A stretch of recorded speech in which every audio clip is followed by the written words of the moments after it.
Good morning बच्चों आज मैं आपको क्लास 7th के बच्चों ध्यान देना। मैं आपको साइंस में चैप्टर नंबर 15 लाइट की स्टार्टिंग कराने वाला हूँ। ठीक है, तो आप लोग थोड़ा ध्यान देना। इस चैप्टर में हम लोग स्टार्टिंग से समझेंगे कि क्या क्या इसके टॉपिक्स हैं और हमें किस तरीके से लाइट चैप्टर को समझना है। ठीक है, तो बहुत आसान सा चैप्टर है, आपने प्रीवियस क्लास में भी ये पढ़ा है। तो स्टार्टिंग करते हैं इस चैप्टर को। ठीक है, देखिए बच्चों, चैप्टर में है कि light travels along a straight line. Light का मतलब प्रकाश है और प्रकाश जो होता है एक सीधी रेखा में चलता है, इसका मतलब ये है। ठीक है, अब ये क्या है जरा मैं आपको बता देता हूँ कैसे हम इसको प्रूफ करेंगे कि भाई ये जो प्रकाश है वो एक सीधी रेखा में चलता है। तो इसको मैं समझाने के लिए आपके सामने आता हूँ। ठीक है, देखिए, गुड मॉर्निंग एवरीवन। बच्चों ध्यान देना, चैप्टर जो 15 है लाइट, वो बेस्ड है आपकी प्रीवियस चैप्टर पर, वो लाइट ही था। ठीक है, light travels along a straight line. Light travels करता है, चलता है एक स्ट्रेट लाइन में। स्ट्रेट लाइन समझते हैं ना, सीधी रेखा में, सीधी रेखा में चलता है, ये मतलब है इसका।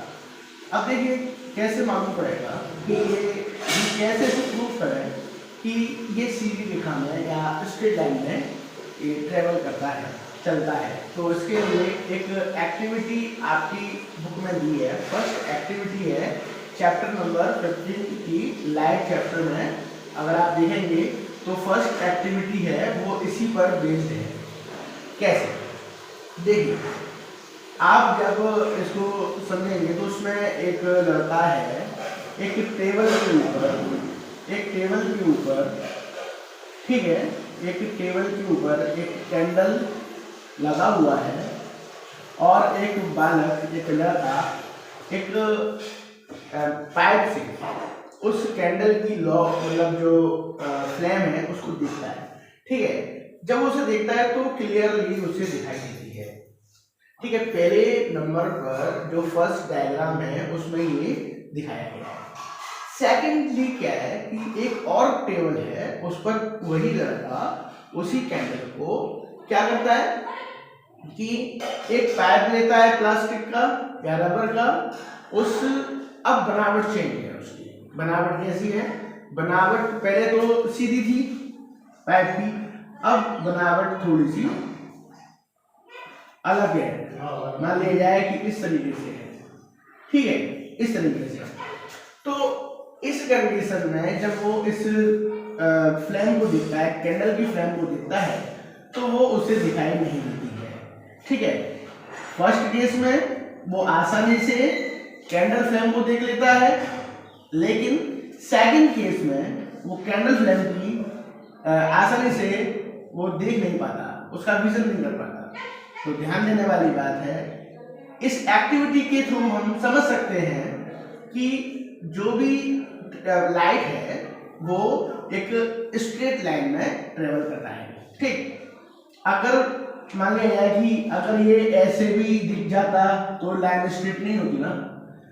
इसी फर्स्ट कंडीशन में ही दिखता है, इसका मतलब वो सीधी पाइप है, तो देख सकता है। अगर पाइप को थोड़ा ऊंचा नीचा कर दिया जाए, टेढ़ा मेढ़ा कर दिया जाए, कर्व कर दिया जाए बीच में कहीं, तो लाइट हमें दिखती नहीं है। ठीक है, तो ये एक्टिविटी है। इसी के according to given activity confirm, जो एक्टिविटी हमें दी गई है वो कंफर्म करती है कि light travels in straight line. Light जो है एक स्ट्रेट लाइन में ट्रेवल करता है। The property of light to travel in straight line is called rectilinear propagation of light. कहने का मतलब है ये जो लाइट का ये एक स्ट्रेट लाइन में चलना एक प्रॉपर्टी है लाइट का, वो क्या कहलाता है, रेक्टिलिनियर प्रोपेगेशन ऑफ लाइट। ठीक है, अब इसका मतलब क्या है कि what is the meaning of propagation. Propagation का मतलब होता है बच्चों, ध्यान देना, इसका मतलब जो होता है वो होता है संचरण। संचरण का मतलब भी आपको आना चाहिए क्योंकि ये एकदम शुद्ध हिंदी है।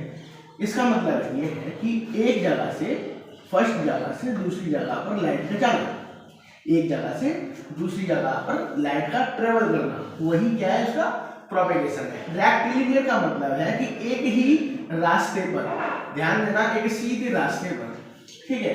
इस तरीके से हम light travels along a straight line, इसका मतलब यह है कि लाइट जो है ट्रेवल करता है स्ट्रेट लाइन पर, हम कंफर्म कर सकते हैं, ठीक है। अब इसके बाद एक नया पॉइंट है वो समझते हैं, ठीक है।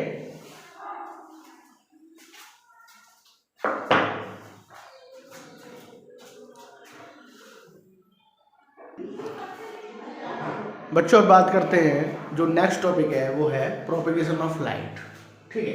देखिए ये जो प्रोपेगेशन ऑफ लाइट है वो क्या है, देखिए समझाते हैं। संचरण बोला था मैंने, मतलब लाइट का एक जगह से दूसरी जगह जाना, ट्रेवल करना, ठीक है। जिस माध्यम से जाता है, जिससे ट्रेवल को, मतलब उसके लिए कुछ चाहिए ना, जाएगा कैसे वो, ठीक है। The light propagates either in the form of a ray और अ बीम। कहने का मतलब है जो लाइट है, प्रकाश है, ठीक है, वो आगे कैसे बढ़ता है, एक रे की फॉर्म में या फिर एक बीम की फॉर्म में वो आगे चलता है, ठीक है। कैसे, देखिए ये तो एक रे हो गई, अकेली है तो रे। इसमें क्या होता है, एक लाइन है, लाइन पर एक एरो हेड है, ठीक है, एरो के ऊपर है, ठीक है।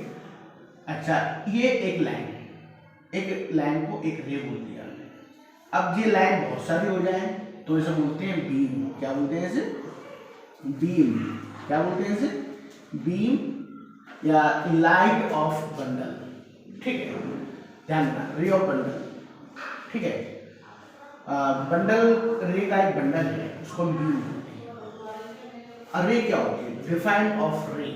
अ ray is a very narrow path of light. Light का एक बहुत नैरो, मतलब सकरा, ठीक है, एक बहुत छोटा सा सकरा सा एक क्या पाथ है, रास्ता है, जिसको which is represented by a line, जिसको एक लाइन के द्वारा दर्शाया जाता है, वो रे है।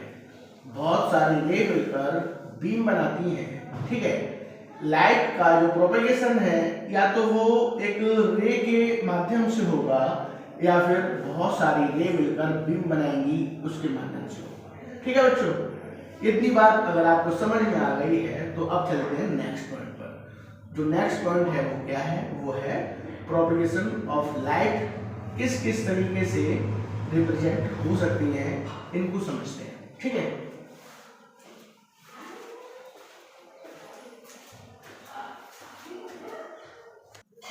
बच्चों बात करते हैं types of beam of light, ठीक है। तो ये क्या होता है, इसकी बहुत अच्छे से समझा दूंगा। क्या types of beam of light क्या होता है, देखिए नंबर 1, ये 3 टाइप के होते हैं। First parallel beam of light, ठीक है। ये क्या होता है, जब बात समझें, जब ray of light parallel form में है, ठीक है, समांतर फॉर्म में है, उसे बोलते हैं हम पैरेलल बीम ऑफ लाइट, ठीक है। डाइवर्जिंग बीम ऑफ लाइट, जैसे मान लीजिए हमारे पास एक कोई पी है, पी पॉइंट है, इससे जब रे ऑफ लाइट बाहर की तरफ निकले, ठीक है, ये निकले बाहर की तरफ निकले, ठीक है, एक पॉइंट से, इसका ओरिजिन पॉइंट पी है, मतलब यहाँ से क्या होता है, लाइट निकल रही है, फैल रही है, ठीक है, वो डाइवर्जिंग है, ठीक है। अब बात करते हैं कन्वर्जिंग बीम ऑफ लाइट। ये क्या होता है, एक पॉइंट, इस पर कहीं दूसरी जगह से प्रकाश आ रहा हो, प्रकाश आ रहा हो, कन्वर्जिंग, ठीक है, इसे बोलते हैं कन्वर्जिंग बीम ऑफ लाइट। इस तरीके से ये 3 बीम ऑफ लाइट हैं, ये आपको आने चाहिए, ये आपके कोर्स में है, ठीक है बच्चों। अब नेक्स्ट पॉइंट समझो इसके बाद।